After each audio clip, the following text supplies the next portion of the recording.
Ini nih mau ngopi apa nih? Yang nggak terlalu kuat deh kopi. Yang nggak terlalu kuat nih, rekomendasinya ada Ethiopia. Dia dari Afrika dan dia notes-nya agak floral. Terus ada notes jeruknya juga. Oh gitu. Kalau yang tengah ini apa nih? Yang ini dari Onward, dari Jakarta ini. Dia Kolombia. Kolombia dia lebih ke buah mateng, ada nanasnya. Rasanya fruity. Kalau yang ini? Kalau yang ini dari Bali. Dari Bali dia lebih fruity juga, cuman asamnya lebih tinggi. Asamnya lebih tinggi ya? Iya. Kalau di antara tiga ini yang asamnya nggak terlalu tinggi yang mana? Yang nggak terlalu tinggi dua ini. Yang tengah deh, boleh yang aku tengah. coba. Siap. Ini nama tempatnya apa ya Mas ya? Kok unik banget? Ini namanya Slow Bar. Slow Bar. Iya. Slow Bar. Namanya Slow Bar. Emang tempat buat nyelow apa gimana nih? Iya, bisa dibilang kayak gitu. Ini kan sebenarnya tempat buat ngobrol aja sih. Tempat buat ngobrol. Halo Mas. Kenalan dulu, Wisnu. Tinton. Oh, Mas Tinton. Mas Tinton baru pertama kali kesini juga, Mas? Iya nih, tadi ngeliatin kayaknya ada sudut yang menarik buat disinggahin. Emang kayaknya tempatnya asik banget buat ngobrol-ngobrol nih, Mas. Iya. Kita sekalian ngobrol-ngobrol aja lah ya, udah kenalan juga. Mas Tinton, kesibukannya apa sehari-harinya? Saya sekarang lagi dalam program rehabilitasi satwa liar. Rehabilitasi satwa liar? Ya, penyelamatan satwa. Itu pekerjaan yang cukup berat tuh, sambil ngopi Mas, biar nggak berat-berat banget, sambil milih. Mau kopi yang mana? Aku ngikut aja rekomendasinya Mas. Rekomendasi ya, rekomendasiin Bali aja ya. Oke. Yang lokal. Siap. Itu pekerjaan utama atau gimana? Pekerjaan utama? Saat mulai tahun ini jadi pekerjaan utama. Oke. Penyelamatan satwa. Mulai tahun ini banget. Ya. Emang tertarik ke dunia itu aslinya atau gimana tuh? Ya. Karena sebelumnya saya masih jadi sebagai volunteer. Ketika menjadi volunteer tuh banyak kejadian-kejadian yang nggak pernah jarang yang pernah kita dapetin di dalam kehidupan sehari-hari. Masalah satwa, masalah eksploitasi satwa terutama. Jadi banyak sebenarnya macam kayak mindset kita itu soal hiburan ke keluarga itu, masalah hewan itu banyak yang salah. Gimana tuh maksudnya tuh? Ya, ada salah satu contoh masalah yang sekarang ini udah digalakan programnya, namanya program Indonesia Bebas Topeng Monyet. Indonesia Bebas Topeng Monyet. Ya. Jadi di Indonesia Bebas Topeng Monyet itu sekarang kita sudah legal untuk menindak kegiatan aksi topeng monyet. Oke. Kita lihat tuh dulu waktu kita kecil aja ada orang lagi topeng monyet, ya, kita selalu senang. Kita dipanggil sama orang tua kita atau tetangga kita, kita kasih duit, kita ngelihat primata itu berjoget, dan itu bagi kita mungkin dulu adalah sebuah hiburan. Kita ternyata banget sih. Ya, ternyata banyak sisi yang sangat cukup ngiris hati untuk mendapatkan monyet itu di situ tuh. Prosesnya itu menyakitkan. Apa sisi lain yang Mas Tinton temuin waktu itu? Primata monyet ekor panjang yang dipergunakan untuk topeng monyet tersebut kebanyakan selalu menghilangkan taringnya monyet dipotong. Ya. Dengan tujuan agar tidak menggigit, biar jinak atau gimana? Bukan biar jinak juga. Jadi insting liar dari monyet ekor panjang itu bakalan tetap ada. Jadi sewaktu-waktu dia bakalan nyerang. Dan itu yang ditakutkan ketika dia menyerang penonton, misalkan anak kecil lah katakan. Banyak tuh anak kecil ketika monyet itu lagi stres atau mungkin dia lagi overprotective sama dirinya sendiri, dia merasa terancam, dia merasa keganggu, bisalah digigit. Itu kalau misalkan kena taring udah fatal, pasti rabies dan lain-lain. Dan kadang ada beberapa kasus juga yang topeng-topeng monyet gitu nyerang ini ya, penontonnya ya. Monyet peliharaan yang dilepaskan itu juga karena topeng monyet itu sebenarnya ketika mereka udah besar, Itu insting liar mereka itu semakin kuat dan semakin susah kita ngontrol mereka. Jadi keputusan mereka itu kebanyakan selain topeng monyet yang ada yang peliharaan juga. Jadi ketika monyet udah dewasa selalu menggunakan keputusan untuk melepas. Melepas dalam artian? Asal-asalan. Misalkan nih punya peliharaan monyet. Posisi kecil tuh masih kecil, masih enak digendong ya. Lucu-lucu gitu kayak anak bayi gitu ya. Begitu dia udah nyampe besar, udah nggak bisa dikontrol lagi, dia udah kelihatan sifat buasnya udah nggak bisa diatur. Di akhirnya pemilik biasanya memilih untuk langsung melepas aja. Jadi akhirnya konflik sama warga. Biasanya ada tuh laporan kalau ada monyet liar di jadilah konflik sama warga. Yang salah siapa? Orang yang melihara, dia nggak bertanggung jawab. Karena apa? Karena dia pelihara monyet. Itu pertama kali ditemuin di mana itu Mas Tinton nemuinnya itu? Oh, apa? Topeng monyet? Yang monyet-monyet liar gitu tuh apakah emang di daerah Jawa atau di daerah mana waktu itu? Topeng monyet masih banyak sebenarnya Mas sekarang ini. Jadi monyet-monyet itu mendapatkannya itu dilatih dari kecil kan Mas. Jadi asal muasal dari tersedianya bayi monyet itu dari perdagangan perburuan ilegal. Nah, dengan cara menembak mati induknya. Nembak mati induknya. Iya. Serem banget nih. Ini berarti si pemburu ini sengaja datang ke hutan, ya, nyari keluarga monyet, terus induknya ditembak mati, dalamnya diambil. Ya, dalam koloni ketika mereka melihat induk monyet, anak monyet itu pasti dia selalu nempel kan di tubuh induknya dia kan, nempel gini kan dia, yang ditembak mati induknya. Aduh. Begitu dia jatuh, itu anaknya nggak mungkin lepas, dia bakalan tetap di situ terus, diambil lah. Bahkan sampai ibunya itu mati tuh si bayi monyet itu masih nempel juga? Masih nempel. Waduh. Itu diambil. Diambil paksa gitu? Diambil paksa. Wow. Setelah itu, entah monyet itu dikubur atau mungkin ada yang dimakan. Pasti. Nggak mungkin nggak. Oke. Berarti... Yang jelas kejadiannya untuk mendapatkan bayi monyet, kebanyakan seperti itu. Dan akhirnya dilatih. Terus diperjualbelikan dengan keadaan ini monyet sudah ready untuk kerja. Ini ada monyet untuk disewakan untuk kerjaan kayak gini. Oh, berarti Mas Tinton itu juga apa istilahnya? Bisa disebut meneliti bagaimana proses si alur topeng monyet ini sampai akhirnya jadi hiburan warga. Memang itu menurut saya cara paling efektif untuk membentuk mindset masyarakat itu biar ngerti. Pertunjukan satwa liar itu sebenarnya itu banyak yang salah karena sisi eksploitasinya ada hal yang nggak pernah kita pikirkan ternyata seperti itu. Misalkan nih saya mau tanya, sebelum saya ngomong ini kejadian semua kayak topeng monyet kayak itu pernah dengar? Dari dibunuh induknya, diambil taringnya, dilaparkan. Kalau waktu kita zaman kecil mah nggak mikir sampai segitunya ya, nonton aja udah. Dan ketika sekarang ketika melakukan penindakan topeng monyet, masalah pertama itu adalah selalu dibenturkan dengan isu sosial Mas. Jadi saya beberapa kali ditanyakan kayak gitu, loh kamu nyita topeng monyet kayak gitu apa enggak nyulik rezekinya orang itu untuk cari duit gitu kan. Pelaku topeng monyetnya pun juga gitu, Mas sampean gini apa enggak matiin rezeki saya. Saya bilang sampean ngerampas rezeki saya. Loh kalau sampean bilang rampas, yang ngerampas duluan siapa? Sampean udah ngerampas ini bayi hak hidupnya bayi monyet ini, ya harusnya dia nggak di sini. Saya tahu dia asalnya dari mana, gimana prosesnya. Jadi kalau Mas bilang saya ngerebut, saya balik bilang Mas yang ngerebut. Bener nggak bisa jawab akhirnya. Terus kebanyakan mengelaknya ketika monyet mau disita itu mereka bilang bahwa Mas jangan disita Mas, nanti saya ganti gini-gini. Selalu dibenturkan dengan isu sosial seperti itu biar meluluhkan kita lah gitu. Wah ya maaf, memang tujuannya monyet ini harus yang kita selamatkan untuk nanti masuk rehabilitasi sampai akhirnya dia bisa dilepas liarkan. Jadi kalau misalkan mau minta ini nggak mungkin.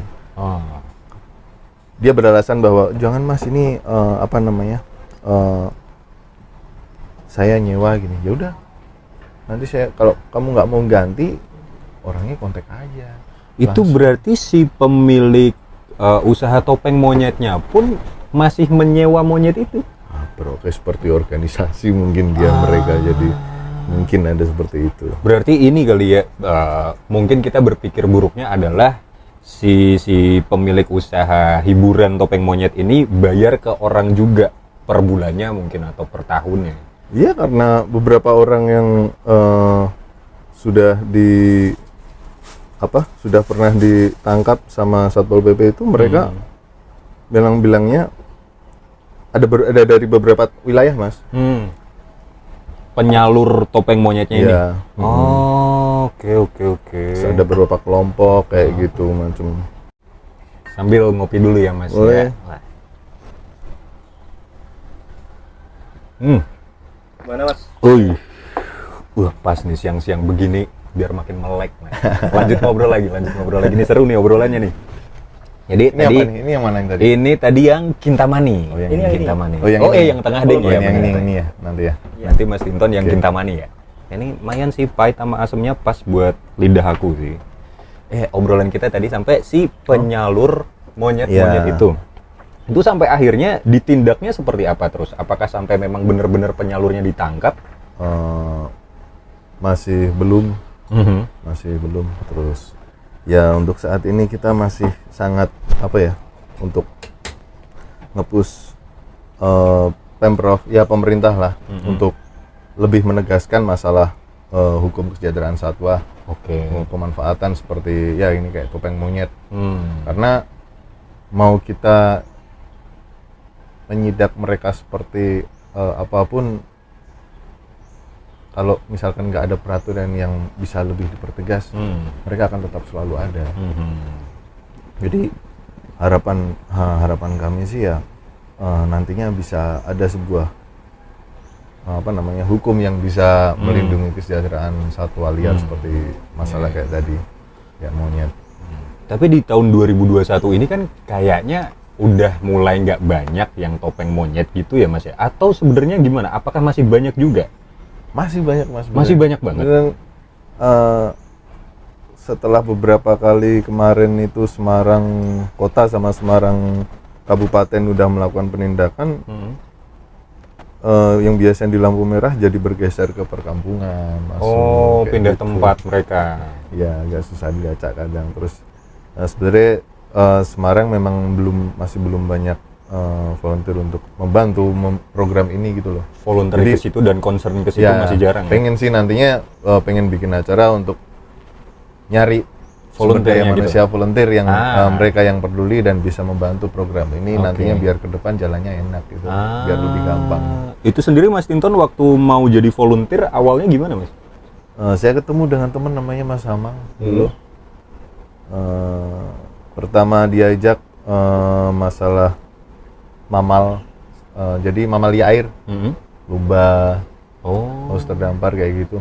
Jadi ada salah satu program yang dijalankan Jakarta Animal Aid sama Dolphin Project itu ini rehabilitasi lumba.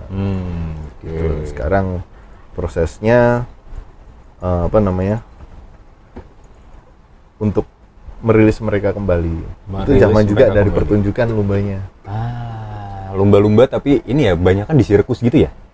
Ya, jadi dulu itu kan masih banyak kan masih ada sirkus lumba kayak yang di Kalisari kali ya. Kalisari, benar, Kalisari. Dulu kan sering ada, itu namanya sirkus keliling. Nah, sirkus keliling kan sekarang udah nggak boleh secara resmi. Oh iya? Ya, sirkus keliling udah nggak boleh, cuman sirkus permanen masih. Oke. Sirkus permanen ini berarti maksudnya dia Kayak di bawah lembaga hukum? Oh, di hotel. Kayak di hotel, kayak ya. Aku Ya, jadi ngebayangin itu sirkus macam apa. Ya, pertunjukan satwa liar mamalia lah. Terus program yang sekarang sedang berjalan itu ada 3 lumba namanya Johnny Rocky Rambo. Mereka juga ex-captive. Jadi salah satu korban lumba pertunjukan. Eskaptif itu maksudnya jadi lumba-lumba kabur. Dia dari pertunjukan. Dia di kolam. Di mana airnya itu dari campuran klorin. Aduh. Dan pinggir kolam itu kan keramik. Ya. Yang namanya keramik itu kan biasanya kan kadang ada yang pecah dan lain-lain kan. Jadi itu sama juga, di balik kita nggak tahu namanya pertunjukan lumba itu seperti apa di belakangnya. Jadi kenapa sekarang mungkin ada yang pernah dengar larangan masalah lumba untuk pertunjukan kayak gitu, mungkin pernah dengar kan. Jadi ya memang ada beberapa faktor yang sangat seharusnya nggak terjadi kepada lumba-lumba, tapi lumba-lumba akhirnya harus menerima pahit kenyataan seperti itu ketika mereka dimanfaatkan untuk pertunjukan dengan dalih edukasi. Dalihnya edukasi. Ya biasanya kan gitu. Edukasi yang kayak selama ini sama kayak tadi topeng monyet Halimas. Kita kayak semacam kita kebentuk kebudayaan kayak menonton pertunjukan satwa itu seperti hiburan. Oke. Misalkan waktu kecil diajak ke pertunjukan lumba, wah bisa lompat di api, kita tepuk tangan. Ya, di situ waktu kecil itu welas asih kita udah beda. Kita itu udah luntur. Kita nggak tahu ternyata di balik kita tepuk tangan kagum dengan skill mereka yang seharusnya itu nggak perlu mereka lakukan karena mereka harusnya di alam liar kan. Mereka harus menghibur kita, lompat di lingkaran api lah, terus narik gini. Yang kemarin tuh kasusnya Lucinta Luna yang rame. Yang lagi megang lumba lah, seperti kayak gitulah. Oke. Ditarik siripnya gitu nggak boleh. Kan ada tuh yang renang bareng kayak gitu ya nggak boleh aslinya.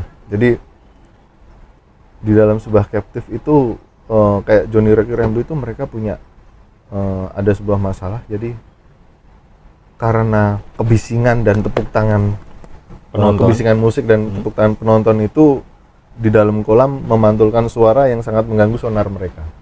Dan itu bisa ngerusak pendengarannya mereka. Sonar mereka bisa kacau di situ. Oke. Orang di lautan lepas saja dia bisa buang sonar untuk jarak jauh banget. Di situ dia harus langsung memantulkan itu semuanya, balik lagi dia akhirnya nggak bisa bingung mau ngapain, nggak bisa nerima sonar dengan baik. Terus air klorin juga mengakibatkan mata itu kerabunan, akhirnya menuju ke kebutaan permanen. Bisa. Wow. Rabun ada. Lumba-lumbanya rabun gitu? Rabun. Karena itu pakai air klorin. Terus gigi yang keropos. Oh ya, ini yang tadi ya? Iya, yang Bali. Kintamani Bali. Silakan.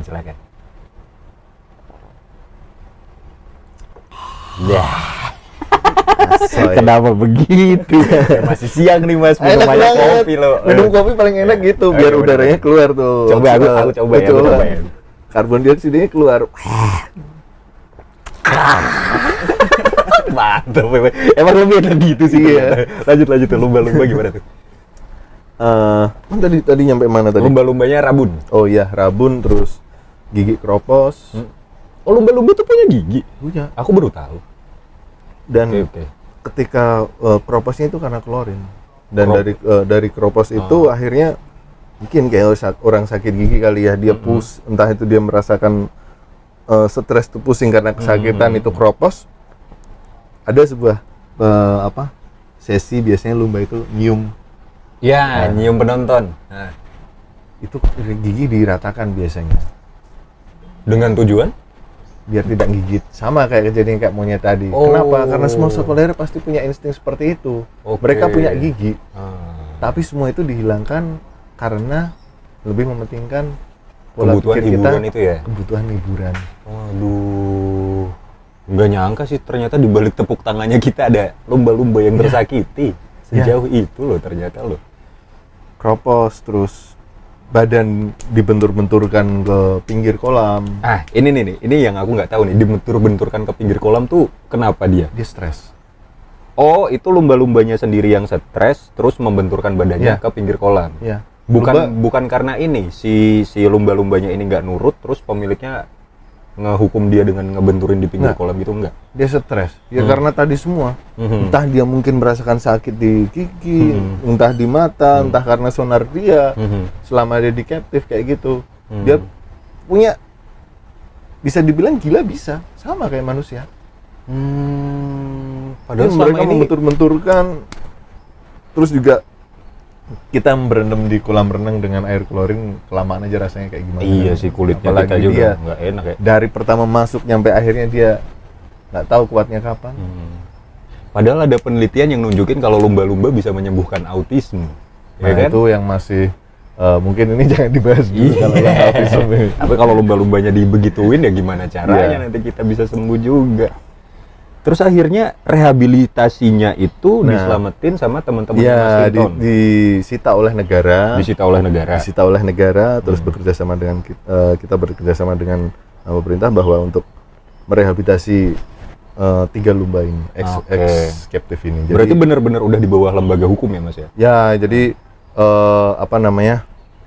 kita merehabilitasi mereka ke air laut asli. Di situ kita membentuk lagi insting liar mereka kembali biar bisa berburu, mengenal ikan-ikan. Dilatih ulang. Ya, bukan dilatih. Terus kayak habituasi istilahnya. Jadi habituasi. Iya. Kita memunculin insting liar mereka kembali biar mereka nantinya bisa dirilis. Nah, sekarang udah progresnya udah bagus, mereka udah bisa mengenali ubur-ubur, harus dihindarin biar nggak melukain mereka, terus kenal ikan-ikan yang lain, ikan apa yang harus dimakan, cumi dan lain-lain, ikan hidup untuk ngejar. Ya mereka udah terbiasa dengan hal itu, ya akhirnya nanti ketika memang udah merasa siap, bisa dibebas liarkan kembali. Itu berarti caranya Mas Tinton menjaga mereka tuh sehari-harinya kayak gimana Mas? Karena kan ini si lumba-lumba dari hewan yang dikurung terus dilepas ke lautan. Berarti tiap hari diawasin dulu. Terus cara ngental ada tim yang jalanin Mas. Tim dari Jakarta Animal Aid sama Dolphin Project ini di Bali, di Bali sama Karimun. Nah, ini kebetulan besok Kamis Jumat kita udah berangkat ke Karimun lagi untuk ngurusin program di sana.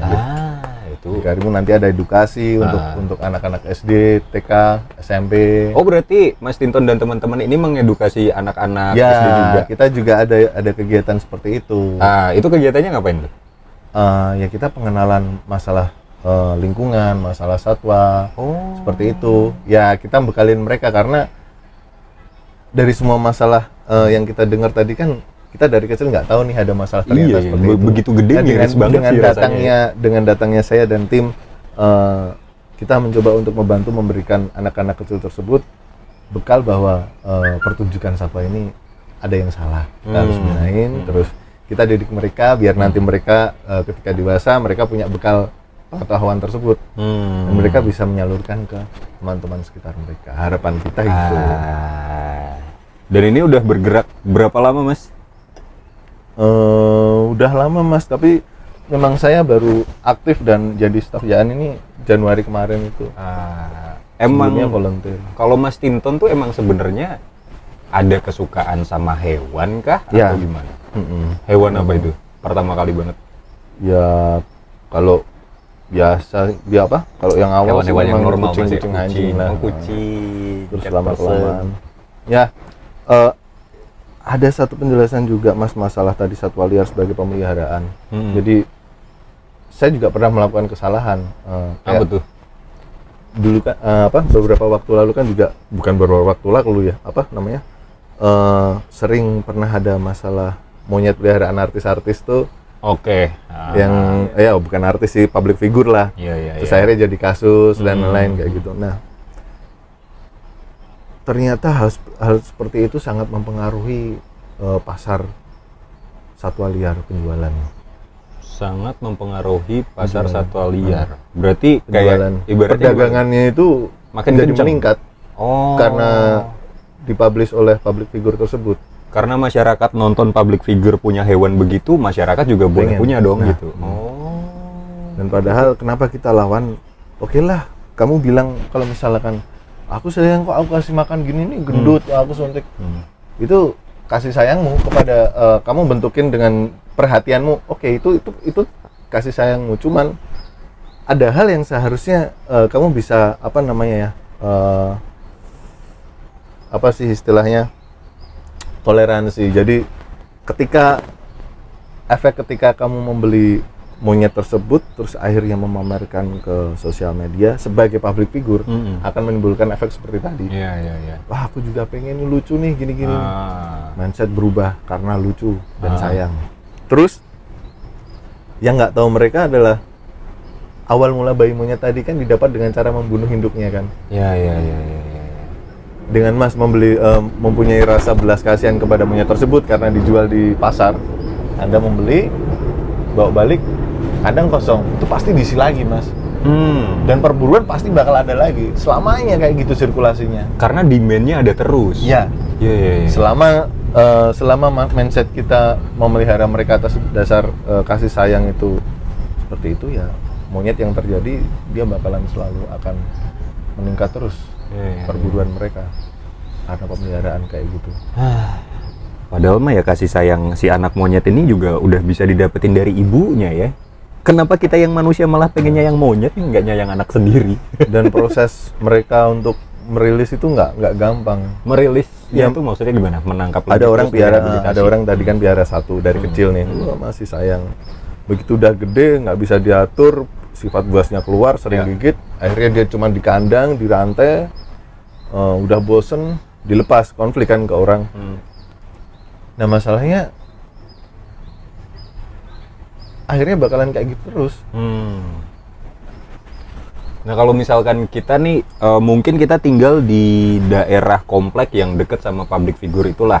Kalau misalkan kita sebagai masyarakat awam udah ngerasa terganggu, kita ngelapornya ke siapa? Apakah langsung ke polisi atau ke teman-temannya Mas Tinton gitu bisa? Karena monyet ekor panjang belum termasuk satwa yang dilindungi dalam undang-undang, lumayan susah sih sebenarnya. Jadi kalau misalkan terbukti ada kekerasan, tindak kekerasan, entah itu dikasih makan atau minum yang yang terlarang lah ya, terlarang, terus diperlakukan seperti apa namanya? Ya ada penyiksaan, misalkan ada bukti baru bisa ditindak, pelakunya bisa terkena sanksi.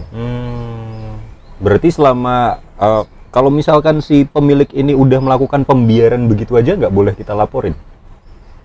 Nah itu tadi, kalau misalkan kita punya tetangga ada yang piara monyet, terus kita ngelihat mereka asal ngelepas gitu ya, karena memang satu tadi belum ada hukum yang jelas untuk agak susah, Mas.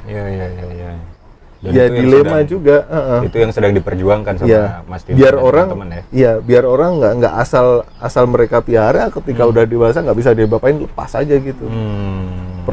Karena proses rehabilitasinya ya tadi itu apa namanya, mereka itu nggak serta-merta langsung dilepas itu bisa nggak. Mereka berkoloni, Mas. Kalau misalkan dia dari individu, dari peliharaan, terus misalkan kalian lepas langsung misalkan di Gua Kreo, mati di sana, diserang sama kawanan yang lain, nggak bisa makan dia. Makanya di proses rehabilitasi itu monyet yang kita sita masuk ke tahap check up medikal, tes kesehatan semua.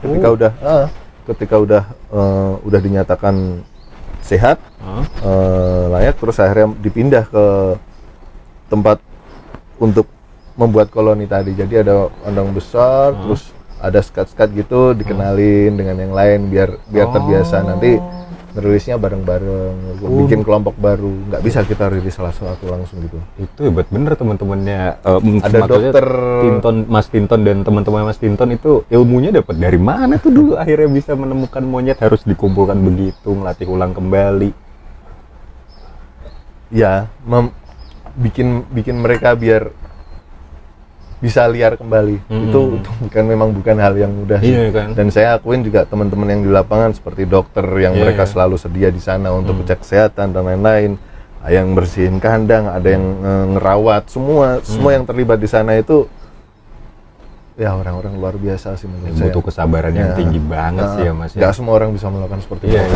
Itu mungkin alasan utamanya kenapa nyari relawannya agak susah.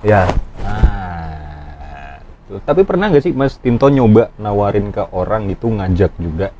Ya ada, cuman kan kebanyakan memang pekerjaan terpatok jam kan biasanya kalau teman-teman sini. Ya ada sih beberapa yang waktunya senggang bisa ikut bantu, terus ada yang pengen juga, wah aku juga kok jadi penasaran ya pengen ikut kegiatan-kegiatan kayak gitu, ikut aja, kita kenalin kayak gini, nanti misalkan waktu udah pernah ngerasain gitu, nanti pasti biasanya nagih lagi, aku mau lagi dong. Itu berarti boleh ya kalau misalkan aku kapan-kapan ikut ke Mas Tinton gitu? Ya boleh, nanti bisa Instagramnya dibicarakan. Instagramnya aja. Oh ya, Instagramnya Tinton Naturalman. Nih Tinton Naturalman. Iya. Nah, nanti bisa ngobrol-ngobrol langsung Oke, di situ oke, ya. siap. Nah, itu seru sih sebenarnya, kayak apa ya? Dulu ngelihat monyet begitu ternyata gedenya begini juga. Perasaan aku begitu gede udah jarang lihat topeng monyet, tapi ternyata masih banyak banget kasus di luar sana ya. Iya, Mas. Terus ini Mas Tinton dan teman-teman tuh bergerak bersama investor kah atau dana Bukan sendiri? investor ya, tadi saya staff Jakarta Animal Aid Network, Jaan. Divisinya ada wildlife, terus ada domestik juga. Kebetulan saya ini lagi yaitu tadi jalanin program rehabilitasi lumba sama kalau di Semarang ngalakin topeng monyet, tapi memang masih perlu waktu untuk jalanin, aku perlu cari volunteer lagi sih. Kalau yang ini concern ke rehabilitasi lumba ini tadi. Ya semoga semuanya lancar, bisa lekas dilepas liarkan. Iya. Biasanya Jadi sejarah. biasanya butuh waktu berapa lama tuh Mas untuk satu lumba-lumba akhirnya bisa ke lautan lepas lagi? Setahun, 2 tahun. Setahun 2 tahun? Itu berarti kita perlu menghilangkan traumanya lumba-lumbanya juga Iya, nggak sih? pasti Mas. Dia psikologisnya sama kayak manusia. Aku bilang tadi kan mereka bisa gila. Iya. Trauma mereka pasti ada dari mereka nggak kenal makanan hidup. Iya. Iya kan? Oh, berarti Mereka cuma dikasih makanan beku ini. makanan beku. Iya kan, makanan beku kalau Nugget. bukan nugget. Makanan beku apa dong? Nugget, sosis, apa lagi dong? Ikan. Oh, ikan-ikan beku. Ikan-ikanan, ikan, terus cumi. Kayak gitu. Oh, oke. Berarti ada psikolog hewan khusus juga di situ? Ya. Wow. Dokter. Berat Banyak juga sih sebenarnya perilaku tugasnya Mas ya. Tinton ya. Dan mantau di underwater juga kan, pakai kamera perilaku mereka Wah, seperti apa. Itu yang Nah itu seru banget. jadi sih, salah itu. satu saya dulu nggak pernah memikirkan hal tersebut akan terjadi dalam kehidupan saya. Waktu itu saya pertama kali volunteer di Bali itu di program lumba itu, saya dikasih kesempatan sama Sisvemge, salah satu pendiri Jakarta Animal Aid Network.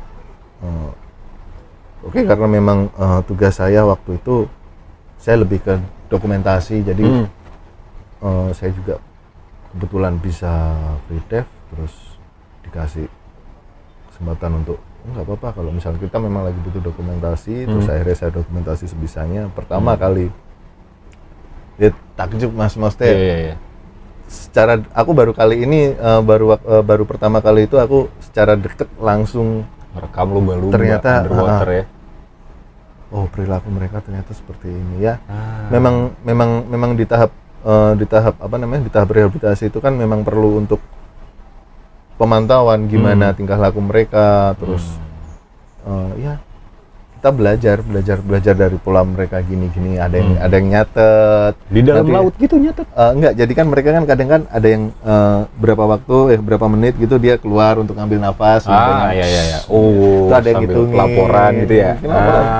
Wah, ini keren ini orang kerjaan Pekerjaan yang nggak pernah Iya. terbayangkan waktu kita SD sih sebenarnya itu ya. Dan kenalan sama teman-teman di situ pertama, gini sebanyak belajar untuk kalau sharing ilmu dan gini.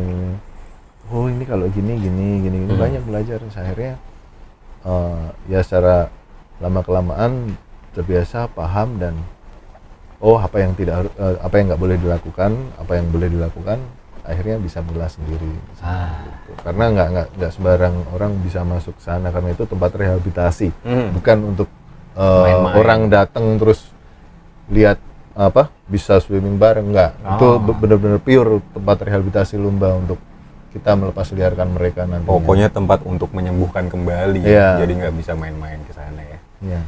Thank you banget Mas Tinton. Siap. Ini obrolannya seru banget nih. Sebenarnya masih banyak hal yang pengen aku cari tahu, cuman waktunya udah mau balik dulu. Mau balik dulu. Iya, lanjut pekerjaan Oke, yang lain siap, ya. siap, Thank siap, you. siap. Kapan-kapan kita sharing lagi Mas Tinton, Mas Atur Guntur.